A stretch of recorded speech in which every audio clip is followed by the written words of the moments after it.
So let's talk about IRS Form Schedule A Line-by-Line Instructions, how to itemize deductions on Federal Form 1040 Schedule A. Don't go anywhere.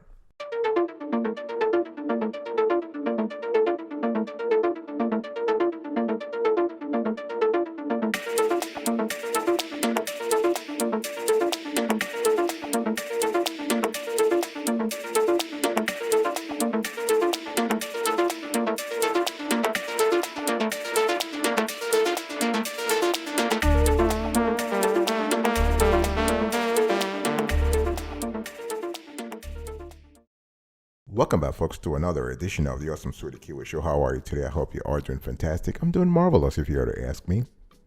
If you are doing as great as I am, go grab a cup of coffee or tea or vodka and let's roll. Today I want to talk to you about IRS Form Schedule A, line by line. I'm giving you the guidelines line by line, and we're going to have a conversation about itemizing deductions.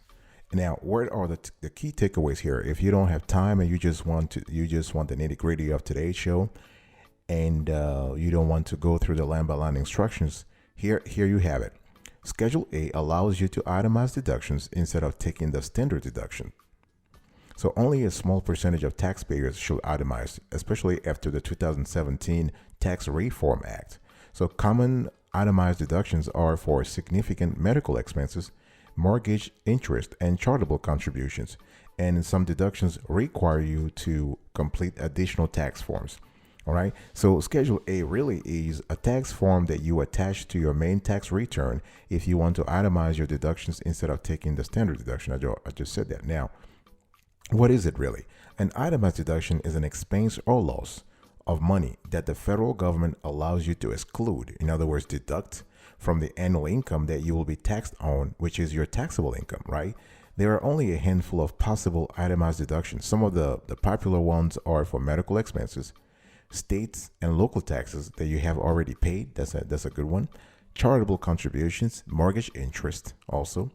And the thing is, as I said, you want to be very careful about your tax planning here. And if your decision is to choose to itemize, it has to be carefully thought about. You should generally only itemize if your total itemized deductions will be worth more than your standard deduction, which starts at $12,400 for single filers and $24,800 for joint filers for the 2020 tax year. And the 2021 standard deductions will go up to $12,550 for single filers and $25,100 for joint filers. So you can see that the amount of the standard deduction is so high that only about 5 to 10% of taxpayers will likely benefit from itemizing deductions after the 2017 tax reform, right? That means what? Most people will not have to use Schedule A at all. But I'm still going through the time here to explain to you, if you were to go that route, how to do it. So let's first talk about who can itemize deductions. You should only itemize if your total itemized deductions are worth more than your standard deduction. The standard deduction is available to all taxpayers, and how much you get depends on your age, filing status, and whether or not you are blind. So I'm putting right now on the screen the 2020 standard deductions and the 2021 standard deductions. So for the 2020 standard deductions, you're putting right now on the screen. So these deductions apply to your 2020 taxes, which you will file in early 2021. And even if you don't qualify to itemize 1 year, you could qualify the next year because of a big change in your spending. So one example is if you have high medical bills 1 year, right? So 2021 standard deductions, you can see right now on the screen. So single 12,550 all the way to qualified widower or widow, 25,100. So joint filers get an additional $1,300 for each spouse who is either over age 65 or blind. Single filers and heads of household get an additional deduction of $1,650 if they are blind or over 65. All right. Now, what are the possible itemized tax deductions? You have medical expenses worth more than 7.5% of your adjusted gross income. state and local taxes you have already paid, other income taxes that you have already paid, such as to a foreign government, mortgage interest, interest for a loan or on an investment property, charitable contributions, casualty and theft losses from a federally declared disaster.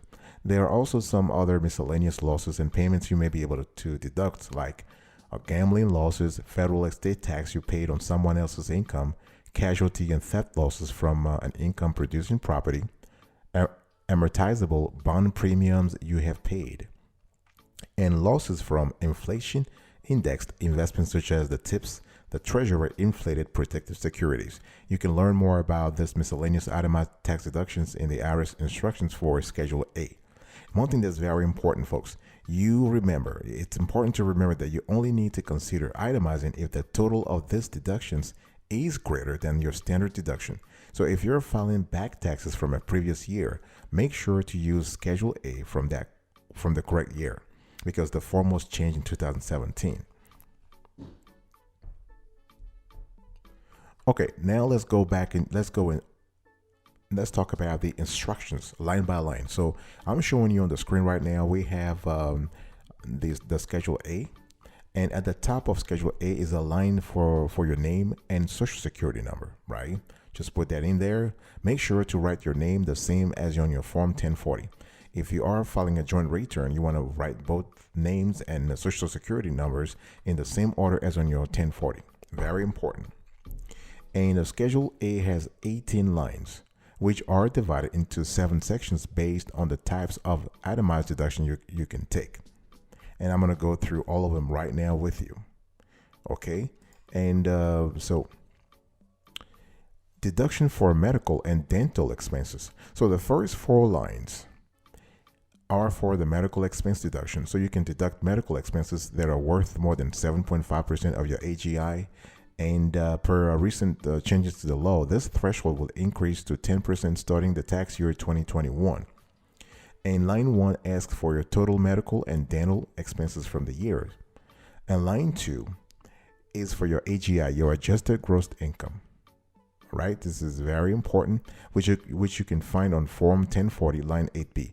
Line 3 of Schedule A asks, the instruction here is to multiply your AGI by 7.5% to find the threshold for your expenses. So 7.5%, that's 0.075. And line 4 is where you calculate your total deduction by subtracting line 3. So 7.5% of your AGI from line 1, your total medical expenses. Now let's talk about deduction for taxes you have already paid. So line 5, which has 5 parts, A through E, looks at state and local income tax, what they call the SALT, that you have already paid. And this is basically what experts call the SALT deduction. So everyone can include real estate taxes and personal property taxes they've paid, but must then choose between including the value of their local income taxes or sales taxes. Okay, the SALT deduction is limited to $10,000 for everyone except those using the married filed separately status who have a 5,000 limit. Okay, moving on to line 6. So line 6, this is where you have to put other taxes you have already paid, such as income taxes you paid to a foreign country or federal gift tax. And on line 7, you need to, this is where you have your total deduction. So you need to add up your totals from lines 5 and 6. I'll be right back right after this. Don't go anywhere.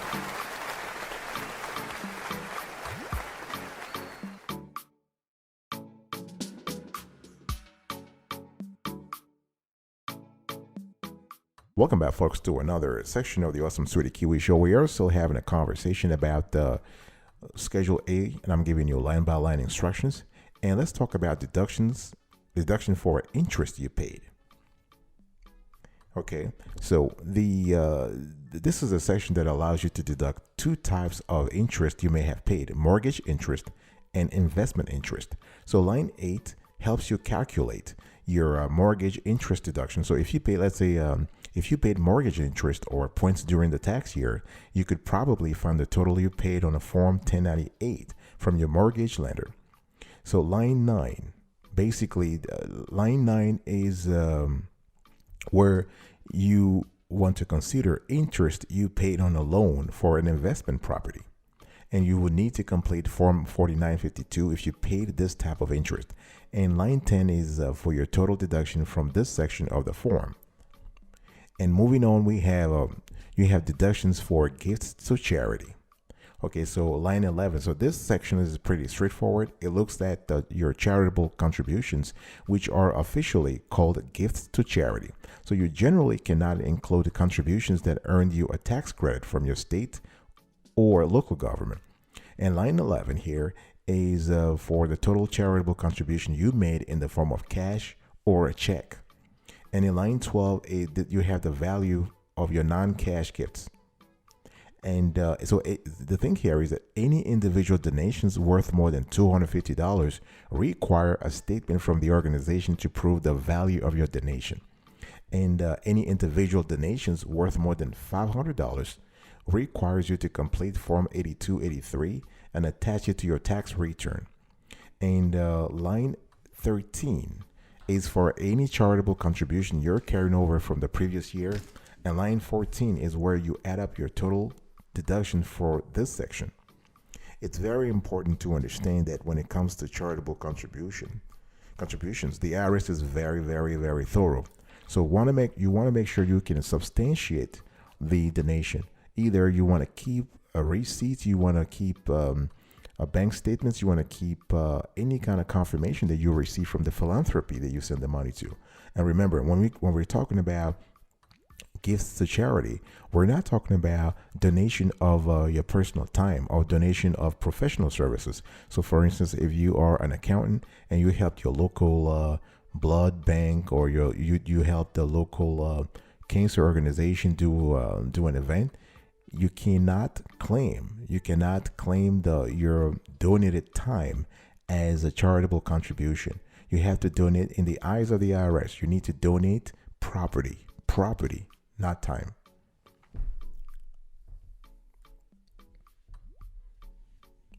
So one thing that's very important, and let me just, and I want to open a little parenthesis here on charitable donations before we continue, because it's so important. And the IRS has been auditing thousands of taxpayers lately, according to various news reports, that we thought it makes sense to educate people a bit more on this. So you want to enter the amount of money or the value of items that you donated, right?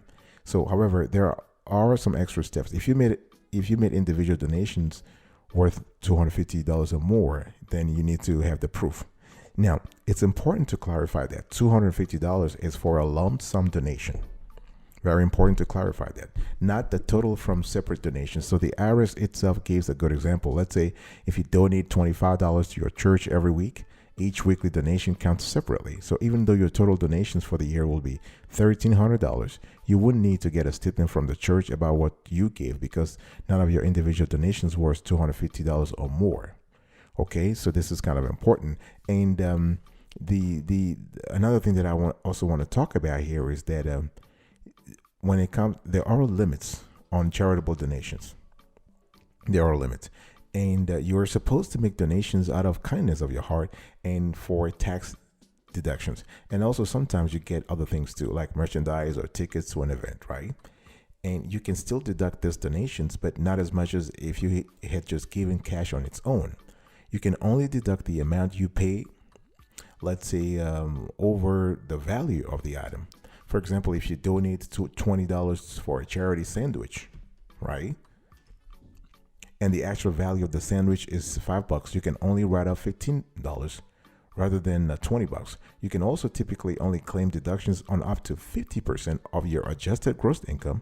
So if your AGI happens to be for the year $50,000 and you donated $30,000 to an organization, you could only claim $25,000 in deductions.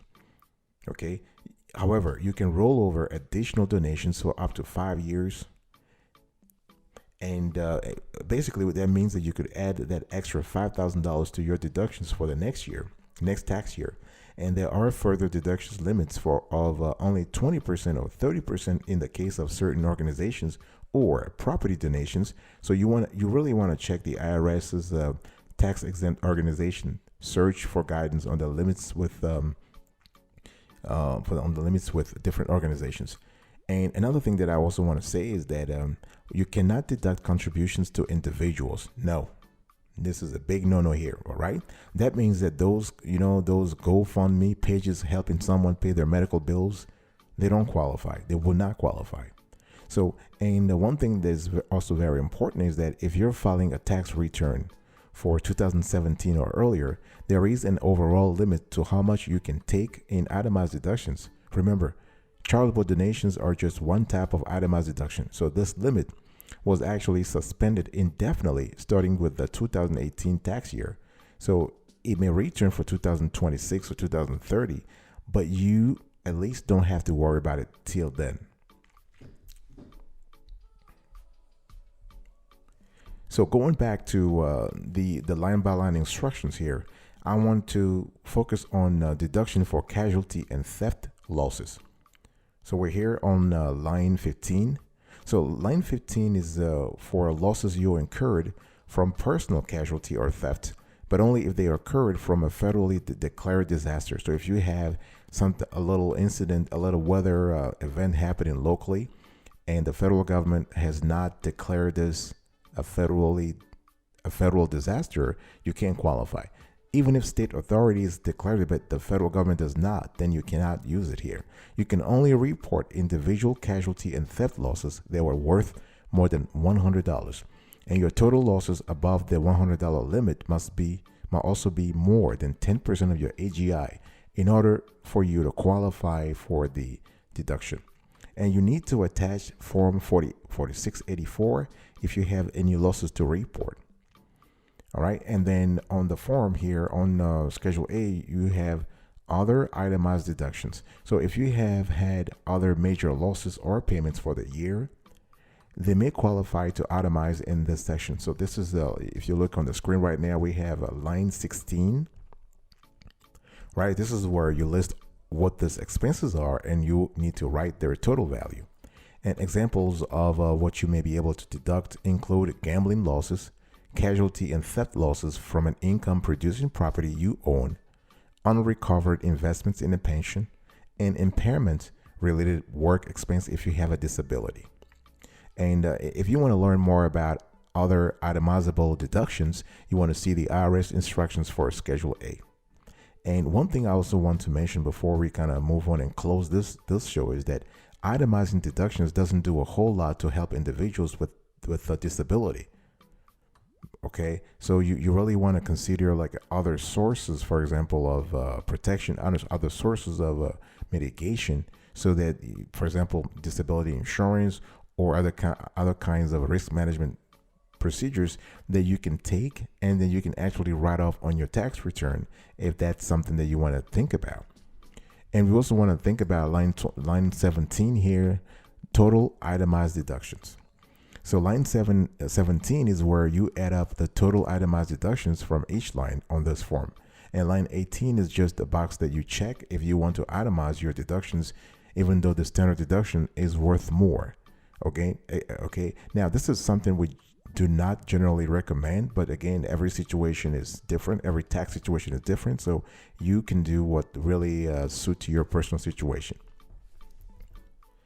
All right, folks, this is it for today's conversation. I was talking to you about IRS Form Schedule A line-by-line instructions, and I talked to you about who can itemize deductions, and I give you some instructions: deduction for medical and dental expenses, deduction for taxes you have already paid, for interest you paid, for gifts to charity, for casualty and theft losses, and other itemized deductions. And in the end, you have total itemized deductions.